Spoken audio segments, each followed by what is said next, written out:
Today on the CTV News at 5, why housing prices in Lethbridge are on the way up.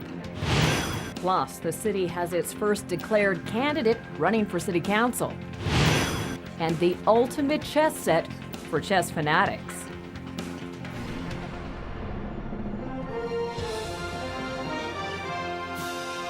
CTV News with Jackie Scantlebury. Good afternoon. If you've been looking to buy or build a new home, this might be your chance to buy low and sell high. According to analysis, the Lethbridge market is said to be one of the strongest markets in the country at the moment. The amount of quality products being put out into new homes greatly outweighs the cost the purchaser is paying for. The Canadian Home Builders Association says the best time to buy is now because all of the benefits that are being offered to the customer, which weren't available in past years. Lethbridge is about a balanced economy. So we're not looking for spikes in either direction. It's really about getting back to being balanced around your competitiveness. Like I've said many times in the past, in the absence of value, you only have price. Lethbridge is definitely the best place to buy, and now is the right time to buy for sure. Homes and lots around the city are expected to increase in price as the year progresses. According to the CHBA, if you're looking to buy now so you don't end up paying more for the same property further down the line. It's packing day for High River flood victims staying at the University of Lethbridge. The U of L residences have been home to over 200 evacuees since last month's massive flooding devastated their community. A number of evacuees have already moved out and are staying with family or in other temporary housing. But for the 80 flood victims that remain, tomorrow is moving day. Some are headed to a temporary trailer village set up near High River, while others are choosing to move to Lethbridge. The residences are booked for a conference this upcoming weekend, and crews will be busy over the next few weeks getting the buildings ready for students coming in September.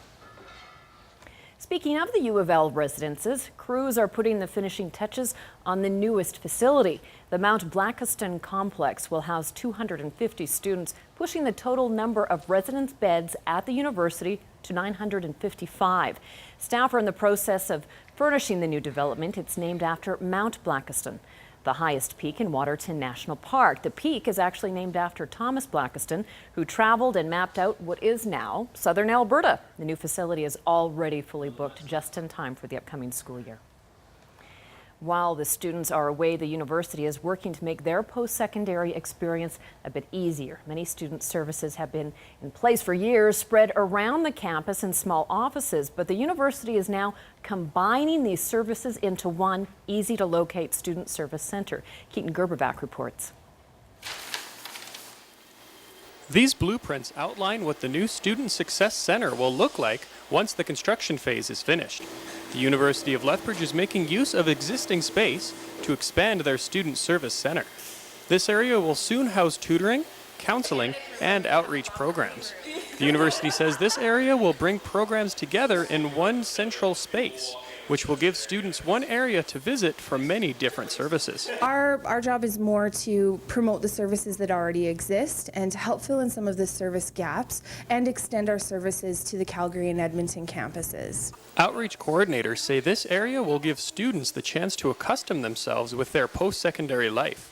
Auburn Phillips says starting school can be challenging enough, but having these services in one area will help alleviate some of the stresses. I think it's really key for just supporting students who are from Lethbridge but maybe living away from home for the first time in residence, something like that, but especially for students who are coming from outside of Lethbridge and giving them that support from the day they walk through these doors to the day they graduate. We want them to feel supported the whole time. Programs offered by the center will help students learn about what it takes to be a mature student, from how important it is to be on time for class to how to efficiently use their time to learn new material and how to retain it.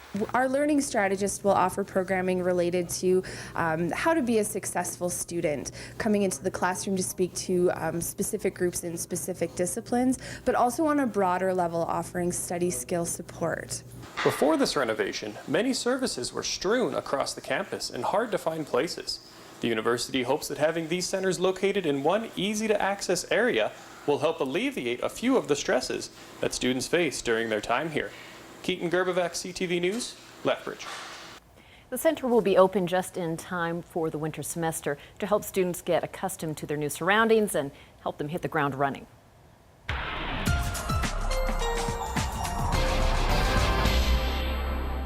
Well, Dory, I think we should probably be out enjoying the sunshine today and tomorrow because that's about all we're going to see this week. Oh, I know. Nobody wants to hear this forecast. And it is Tuesday, and things can change, as it often does in southern Alberta. We're watching the systems, but we've got systems coming from the north colliding with systems coming up from the south. If everything stays on the same trajectory, it looks like we're in for a damp weekend. But this still is only Tuesday, so we'll keep watching. But right now, yeah, bit of a damp forecast. And I'll have all the details coming up in a couple of minutes. okay, that's great. Thank you, Dory. More weather coming up. Well, the case of 3 Medicine Hat police officers charged with assault was before the courts this morning, even if none of the officers were. A lawyer representing constables Robert Angstad, Mark Sellier, and David Herrick appeared in court on their behalf. The officers were charged with aggravated assault after a 10-month investigation by the Alberta Serious Incident Response Team, or ASIRT. The charges came after a 34-year-old man required hospitalization and surgery after an arrest last August. The case has been adjourned to September the 19th. In Fort Macleod, RCMP are asking for your help finding the person responsible for stealing a large light from the South Country Fairgrounds. The spotlight was taken from the grounds earlier this month that has blue casters on it. Police say anyone with information on who may have taken it is asked to call their Fort Macleod office or Crime Stoppers. The light is about $10,000. A student at Lethbridge College is the first person to announce that he's running for alderman in the upcoming fall municipal election. 19-year-old Dylan Hargreaves threw his name into the political ring this afternoon. Hargreaves is the former president of Lethbridge College Students Association. He says he hopes his experience running the student body to represent the students of Lethbridge will transfer. His campaign will focus on commitment, innovation, and experience. He's also hoping to encourage young people to get out to vote. Lethbridge is the only city in Alberta besides Edmonton and Calgary to have more than one post-secondary institution. So as such, we have a high student population here in the city, and that's a group and a demographic that's not generally represented on council. There are 3 candidates who have already announced that they're running for mayor, Councillors Bridget Mearns and Farron Ellis, as well as former Holy Spirit school trustee Chris Spearman. The municipal election is October 21st. A University of Calgary professor is asking if doctors are to blame for our crumbling healthcare system. He says Medicare is becoming more and more financially unsustainable, and that may be because of the money physicians are making. Professor Hugh Grant just released a report mapping out how doctors' incomes have risen over the last 50 years compared to those of other Canadian workers.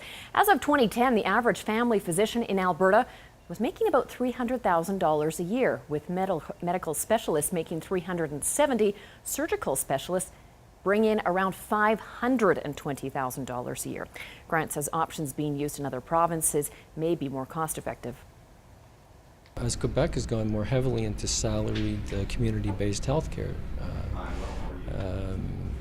sort of small units delivery, using more physician practitioners and nurse practitioners. That may be an entirely different model that's a much cheaper way of ensuring Canadians with good primary health care. And when it comes to our health care, Canadians believe money and food are high up on the list of things that matter. The Canadian Medical Association asked about 1,000 Canadians which factors most affect our health. Housing and early childhood development were also among the most common factors for good health. The association will make recommendations on what governments and individuals can do to live healthier. It's a game of strategy that dates back to the 6th century, and today, for the first time in Lethbridge, a life-size game of it was inaugurated at the Galt Museum. Jeanette Roche has more. Where that bishop used to be. Excellent. Good job. Good job. It's a game that requires some brain power, but this particular game requires a bit of brawn as well. In chess, you have to think about what you're going to move, but the added advantage here, you have to now think about how you're going to move it, because they're rather heavy, and the older I get, the more effort and more help I need moving them. So, what were once part of black walnut and maple trees have now become statuesque kings, queens, knights, bishops, rooks, and pawns.